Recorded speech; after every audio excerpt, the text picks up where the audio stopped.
Hi, I'm Morgan Levine. I'm an MJ-approved consultant and certified in EMDR and IFS-informed EMDR, and I specialize in consecutive multi-day IFS-informed EMDR intensives. One of the most surprising things I've learned over my time as being an intensive therapist is that clinical skill is not really about the intervention. It's about the attunement and presence over time. When you're working in multiple consecutive days, you begin to see that things that are much harder to see in weekly or biweekly therapy. I've seen how protectors can change their stance, not just in response to insight, but in response to the continuity of attunement and presence. I've seen protectors begin to soften when they realize they're not going to be dropped back into life and left alone to integrate everything without support. And I've also seen something else. I've seen something that's often misunderstood in trauma therapy, that protectors are actually really willing to listen and be heard, not because they're passive, but because they're responsive to the conditions of the safety, the relational safety, and the time safety. When I was working in weekly or biweekly formats, their protectors were always in the room. But in intensives, protectors are often responding to the time and the presence of the therapist.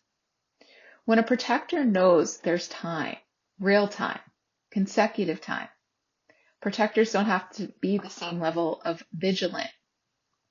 They can start to step back incrementally instead of trying to hold everything in place until that next uncertain session.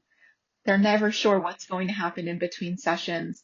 And what I've found in an intensive, when we have multiple sessions over multiple days, that allows parts to relax back and that we can go at the pace of your slowest part.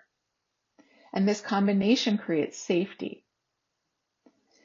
But I don't treat activation or protection as something to push through.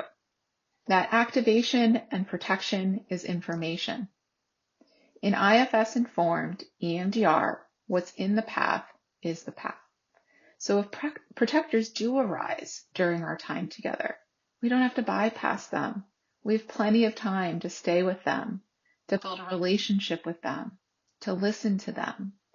And we only move forward when your system is ready, not when some protocol says it's time. What often surprises people is that this approach does not slow down healing.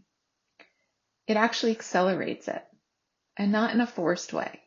Healing is accelerated because we stop repeatedly interrupting the process and restarting at the top of every session a week, 2 weeks, 3 weeks later. I also build intentional integration time and breaks into my intensives because they are part of the clinical intervention. These are moments where you as the client, but also me as the therapist, gets to connect back to self-energy, to presence, to rest, so that I don't pick up urgency, because urgency can be contagious, and urgency isn't what helps us heal. Especially when people come to me, they're just learning how to relax into safety, sometimes for the first time. So I slow myself down in service of the client system.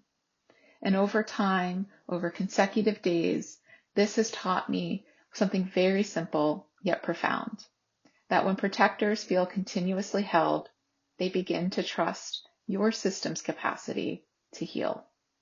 If you're interested in an intensive or working with me, I hope you'll reach out. There are links below to follow me on Instagram, YouTube, or Facebook. You can also message me through my website, and my email is below as well. If you're not sure this is for you, but you know someone who might benefit from an intensive, please feel free to pass this along. And if you're a therapist, I hope you'll refer your clients, because I love to work adjunctively. And I hope you'll consider your own intensive, because I love working with other therapists. Thanks for listening.